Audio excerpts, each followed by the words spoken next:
Bianca, bom dia. Bom dia. Muito obrigado por ter aceitado o nosso convite da página Enfoque Positivo.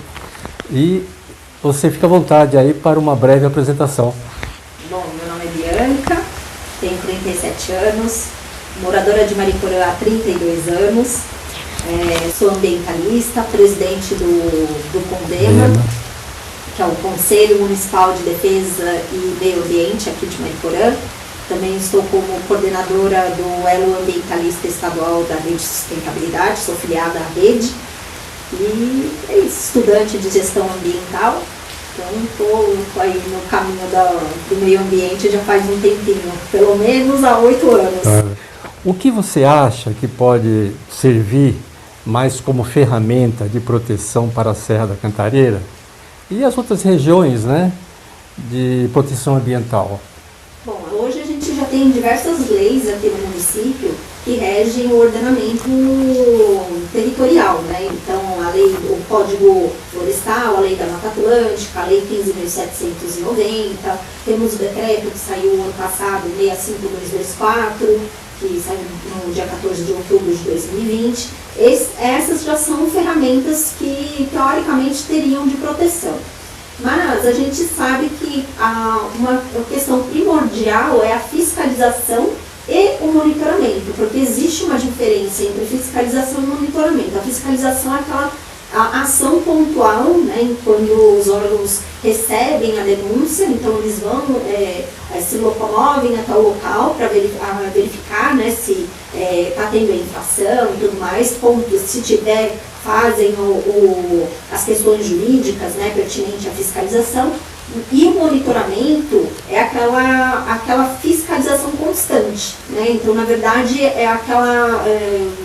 hoje existem ferramentas como via satélite, né? Monitoramento via satélite, via mapeamentos aéreos, né? Muitas vezes já acontece um mapeamento aéreo com helicópteros e tudo mais.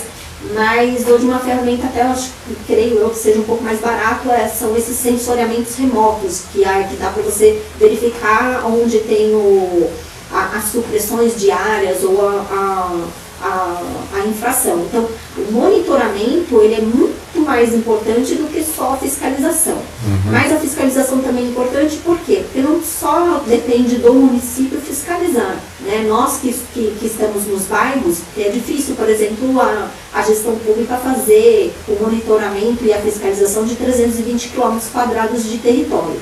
Então, nós como sociedade civil também podemos ser fiscalizadores. Então, se a gente está vendo que o nosso bairro está tendo infração, está tendo algum problema, façam a denúncia, porque daí também fica até mais fácil. Então, eu creio que trabalhar com essas ferramentas sejam primordiais para a proteção das áreas de mananciais, né, e das áreas de proteção ambiental. Nós estamos vivenciando mudanças climáticas, né, tanto no Brasil como no mundo. Qual seria o impacto disso aqui em Mariporã? Isso é uma pergunta muito boa, porque muitas pessoas negam as questões das mudanças climáticas. Na realidade, as mudanças climáticas existem no mundo, no planeta, já há muitos anos, não só agora, não é atual, né? E isso que também tem essa briga, e por isso que existe muito o negacionismo das mudanças climáticas. Só que o que acontece? As mudanças climáticas, elas são numa escala de tempo de milhares de anos, né? Então, na história planetária, através da geologia, da paleontologia, né, de estudos aí de milhares de anos, nós verificamos que existem períodos interglaciais e glaciais. Então, o período que o planeta superaquece e o planeta que resfria, né? Então, são os períodos glaciais. E até que no passado, lá de milhares de anos atrás, isso possibilitou que populações viessem, por exemplo, para a região sudeste, né, aqui da América do Sul e tudo mais. O problema das mudanças climáticas é que após a Revolução Industrial, por causa dessa questão do gás carbônico, da queima de combustíveis fósseis, essa escala de tempo das mudanças climáticas ficou muito curto, em questões de século, né, e não de milhares de anos. Então isso, o que ocorre? Eventos extremos. E o que é mudanças climáticas? A gente vai ter que lidar, por exemplo, e ser estados resilientes, de ter chuvas torrenciais em curtos períodos ou secas muito rigorosas. Para região de Mariporã, ela tem uma peculiaridade geológica que ela tem, que a gente chama até de áreas de risco, que são áreas muito topográficas, né? Então, por isso também que nós somos considerados como áreas de mananciais, que elas são importantes para que essas... tudo que chove nos morros, eles descem, vão até para essas bacias de mananciais, né? Então, o que acontece? Com a questão de construções, né, com a questão de tirar a mata desses morros, acontece muita erosão. Né? Então, com chuva, ele faz a erosão e tem o transporte para essas bacias sedimentares. Então, isso é muito importante para o município ter políticas públicas de mudanças climáticas para evitar acidentes. A gente viu que há uns anos atrás, por exemplo, nós tivemos aí um problema de 10 pessoas morrerem soterradas por causa de um desbarrancamento. Que não foi muito voltado para mudanças climáticas, mas é mais ou menos um exemplo do que poderia ocorrer. Então, com esses eventos extremos, a gente tem que ter duas questões. Uma é essa segurança das populações que moram em áreas de risco, levar esse conhecimento para as populações, que é justamente não ter o corte dessa cobertura vegetal, porque as raízes das plantas elas servem para segurar, né, para não ter tanta erosão. E ensinar também, por exemplo, que hoje a gente sabe que tem bastante produtor rural que vai precisar de chuva para fazer a sua produção. Né? Então, como que eles vão estar resilientes num período de seca? Por exemplo, no ano passado, que a gente teve aí um inverno bem rigoroso com a questão de seca. Então, é mais ou menos isso. E também, um fator importante, que não adianta, por exemplo, chover torrencialmente em São Paulo e não chover na cabeceira da área de manancial. Então, isso pode causar também a problemática de recurso hídrico para nós. Então, da captação de água, né, desse manancial está recarregado para termos água. Dentro da sua área do meio ambiente, nós tivemos a eleição do presidente lá dos Estados Unidos, Biden, né?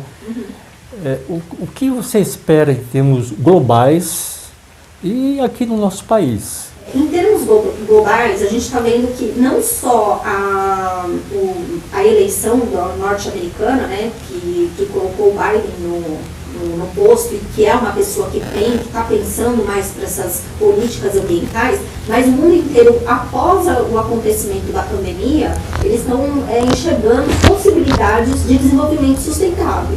Né? Então, principalmente relacionadas a mudanças climáticas, então em políticas públicas de baixo carbono. Para o Brasil, a gente tem uma questão política um pouco conflituosa com o que o mundo inteiro está falando, porque a gente tem uma governança que ainda está com pensamentos retrógrados de não desenvolver tecnologias, e acho que o Brasil ele tem uma classe científica muito boa para a gente pensar em alternativas, em desenvolvimento tecnológicos de energias renováveis. Né, e não só, por exemplo, com combustíveis fósseis e tudo mais. Então a gente vê um conflito da nossa governança com tudo que o resto do mundo está falando. Isso pode impactar, por exemplo, o recurso financeiro, né, a economia, porque países do mundo já estão falando que vão tirar recurso, que não vão comprar insumo brasileiro se estiver vinculados a muita dispersão de gases de efeito estufa. Né? E o Joe Biden, quando entra no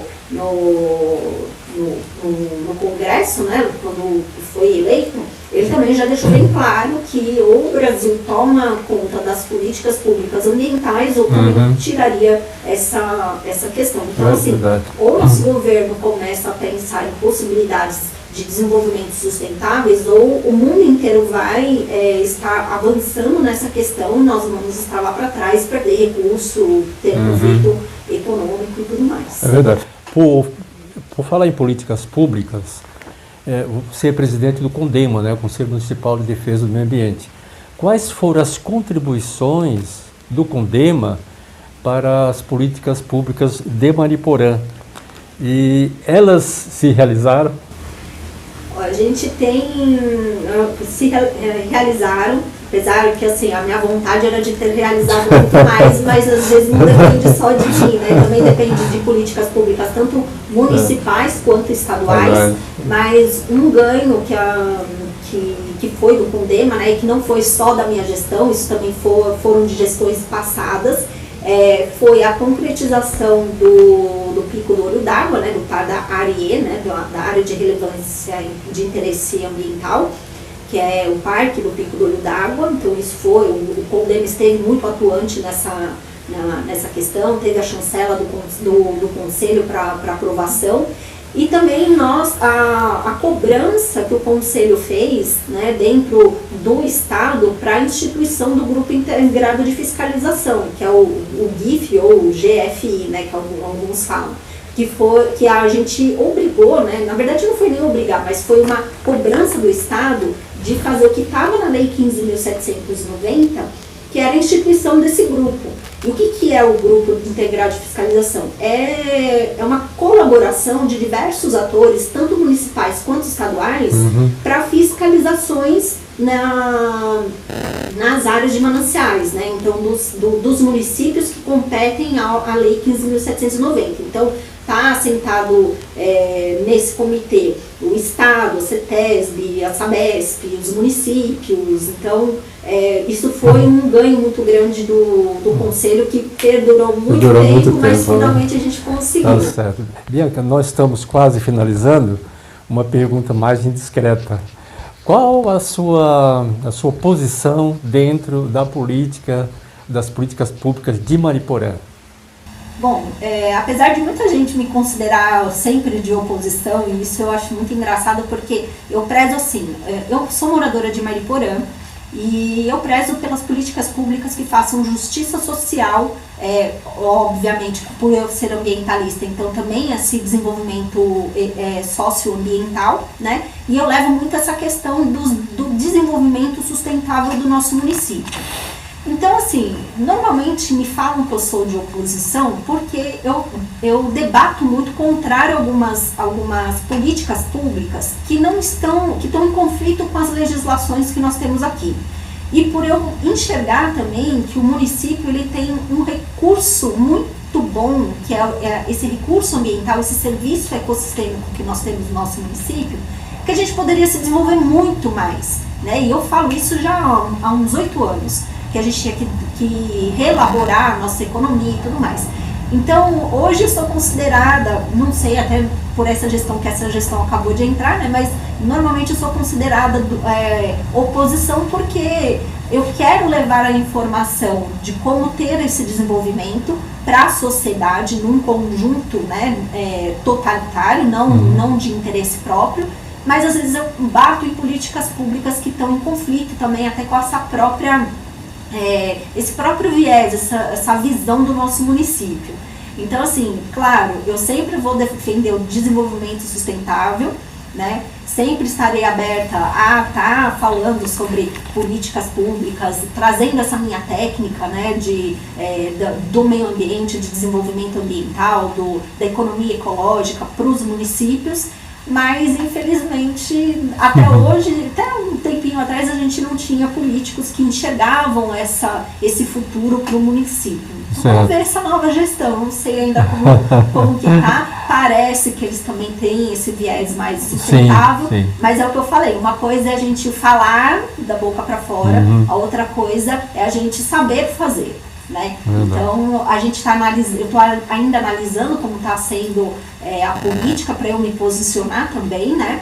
Porque até foi uma promessa de campanha, né, que colocariam técnicos do município. Então eu espero mesmo que a gente tenha várias pessoas com capacidade técnica primordiais voltadas para esse desenvolvimento sustentável. Exato. Então vamos ver. Bianca, nós estamos quase finalizando. Tem uma última pergunta. Mas antes quero agradecer a sua gentileza, muito obrigado. Disponha da nossa página a hora que você quiser, tá bom? Obrigada. Daria para você indicar, Bianca, um livro para os nossos seguidores e um vídeo ou filme?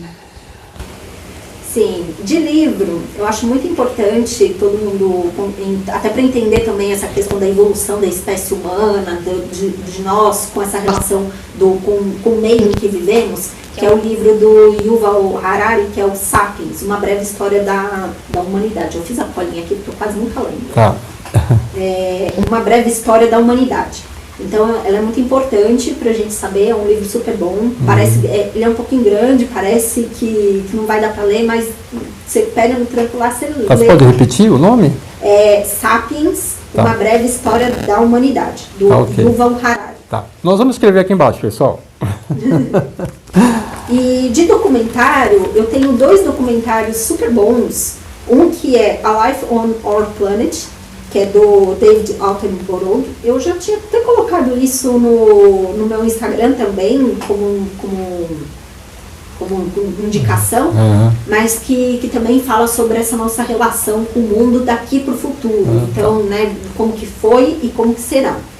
E uma muito importante que fala bastante sobre esse conflito da Amazônia com a agropecuária, tal, que chama Sobre a Pata do Boi, que é Como a Amazônia vira pasto.